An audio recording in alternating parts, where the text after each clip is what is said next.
अस्सलाम वालेकुम नाज़रीन, एक नई वीडियो के साथ मैं हूं आपका मेज़बान रज़ा अब्बास।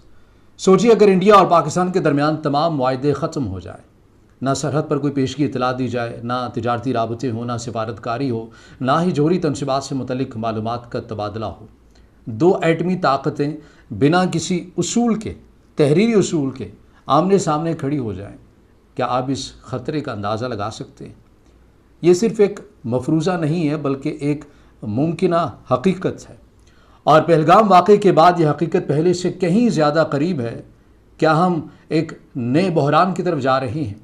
इस तमाम मामले को आसान लफ्ज़ों में इस वीडियो में समझने की कोशिश करेंगे और इन दोनों ममालिक के माबैन जो मुआहदे अब तक हुए हैं उनकी अहमियत क्या है और वो कितने हसास हैं उससे मुतल्लिक आपको एक एक करके आगाह करेंगे।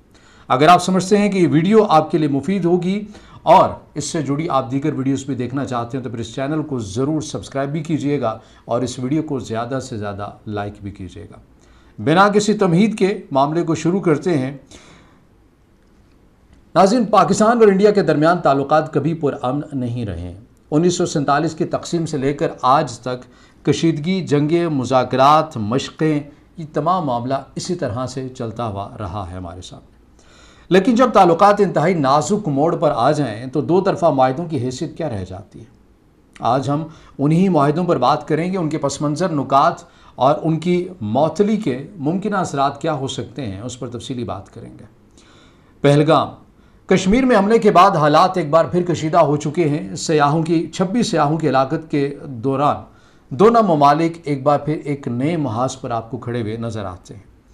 इंडिया ने अटारी सरहद बंद कर दी है, वीज़ों पर पाबंदियां लगा दी हैं, सिफारती अमला महदूद कर दिया गया है और सबसे बढ़कर सिंतास मुआहदा मअतल कर दिया गया है। जवाबी तौर पर पाकिस्तान ने भी फ़ज़ाई हदूद बंद करने, वाघा सरहद को सील करने और दो तरफ़ा तिजारत मअतल करने का ऐलान किया है। इंडिया के हाई कमीशन की वेबसाइट के मुताबिक पाकिस्तान और इंडिया के दरमियान तकरीबन 40 दो तरफ़ा मुआहदे मौजूद हैं। ये मुआहदे सिर्फ सिफारती या अस्करी नोयत के नहीं बल्कि तिजारत, वीज़ा, सकाफ़त, जोहरी तहफ़्फ़ुज़, रेल, टेलीकॉम और मालियाती उमूर तक फैले हुए हैं। लेकिन इनमें से कुछ मुआहदे ऐसे हैं जिन्हें रीढ़ की हड्डी की हैसियत हासिल है। शिमला मुआहदा उनमें से एक है। 2 जुलाई 1972 को यह मुआहदा तय पाता है। जुल्फ़िकार अली भुट्टो और इंदिरा गांधी के दरमियान होने वाले इस मुआहदे ने 1971 जंग के बाद ताल्लुकात को मामूल पर लाने के लिए अपना किरदार अदा किया था। इसके अहम नुकात क्या थे? वो ये हैं कि मसअले कश्मीर समेत तमाम तनाज़ात दो तरफ़ा मुज़ाकरात के ज़रिए हल किए जाएंगे। इलाक़ाई ख़ुद मुख्तारी, सालमियत और दाखिली अमूर का एहतराम किया जाएगा। जंगी कैदियों की रिहाई, ख़ुसूसन 93,000 पाकिस्तानी फ़ौजियों की वापसी का बंदोबस्त किया जाएगा। लाइन ऑफ कंट्रोल की हैसियत को तस्लीम किया गया, ताहम इसे मुस्तकिल सरहद करार नहीं दिया गया। ये मुआहदा आज भी दोनों ममालिक के दरमियान बुनियादी फ्रेम वर्क समझा जाता है।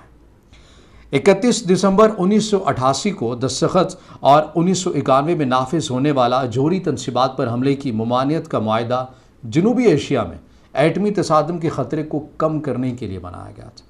हर साल 1 जनवरी को दोनों ममालिक एक दूसरे को अपने जोहरी तनसीबात की फहरिस्त फराहम करते हैं। मुआहदे के मुताबिक किसी भी जोहरी तनसीब पर हमला नहीं किया जाएगा और जोहरी शफाफियत को बरकरार रखा जाएगा। ये मुआहदा आज तक फ़आल है और हर साल दोनों ममालिक इस पर अमल दरामद करते हुए भी नज़र आते हैं। इसके बाद एक और मुआहदा है जो 6 अप्रैल 1991 को होने वाले अस्करी मशकों से मुतल्लिक मुआहदा है। इसके अहम जो नुकात हैं वो आपके सामने रखते हैं कि इस मुआहदे के तहत अगर सरहद के करीब कोई बड़ी फ़ौजी नकल व हरकत या मशक होगी तो दूसरे मुल्क को पहले मतला करना लाजिम होगा। मशक का दायरा, मुद्दत और फ़ौजियों की तादाद भी बताना ज़रूरी है। इस मुआहदे के तहत मकसद गलत फहमियों से बचाव और कशीदगी में कमी है। यह मुआहदा एतमाद साजी का सतून समझा जाता है। फिर इसी दिन ही यानी कि 6 अप्रैल 1991 को एक फ़ज़ाई हदूद की खिलाफवर्जी से मुतल्लिक मुआहदा भी तय पाता है। इस मुआहदे के मुताबिक अस्करी तैयारे पेश की इजाज़त के बगैर मुखालिफ ममालिक की फ़ज़ाई हदूद में दाखिल नहीं हो सकते, यानी इतला देनी पड़ेगी फ़ाइटर जेट से मुतल्लिक।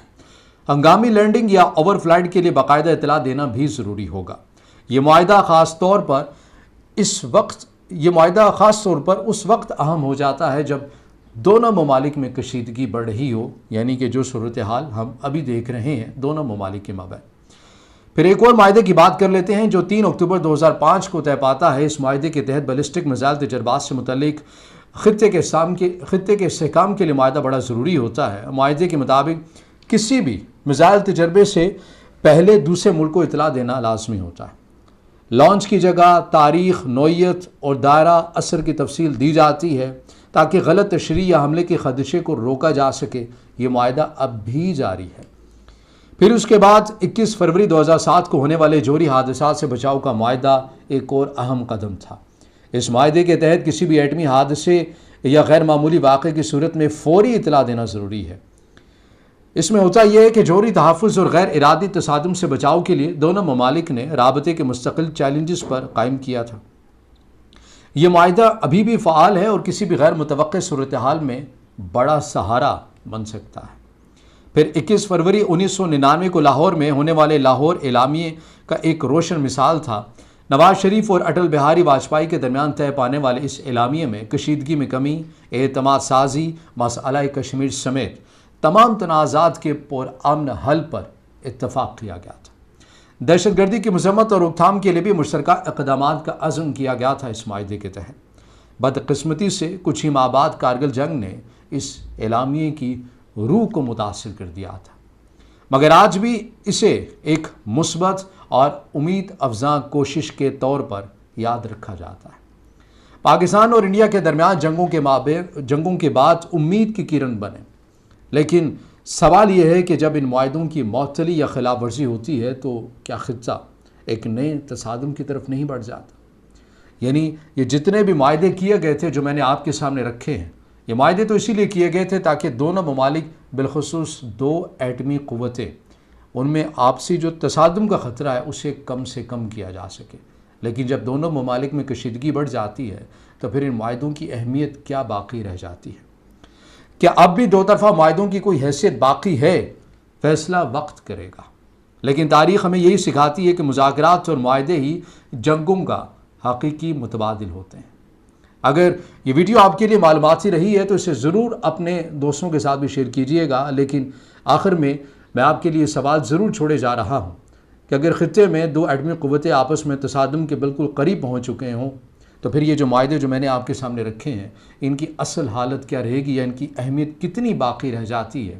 اور ان تمام معاہدوں میں سے آپ کیا سمجھتے ہیں کہ وہ کون سا ایسا معاہدہ ہے جو اگر معطل ہو گیا، سسپینڈ ہو گیا یا پھر ختم ہو گیا تو اس کا نقصان زیادہ ہو سکتا ہے اس خطے کو؟ یہ آپ کی رائے کمنٹ میں اس کا انتظار کروں گا، اور آخر میں یہ کہوں گا کہ چینل کو سبسکرائب کرنا نہ بھولیے گا۔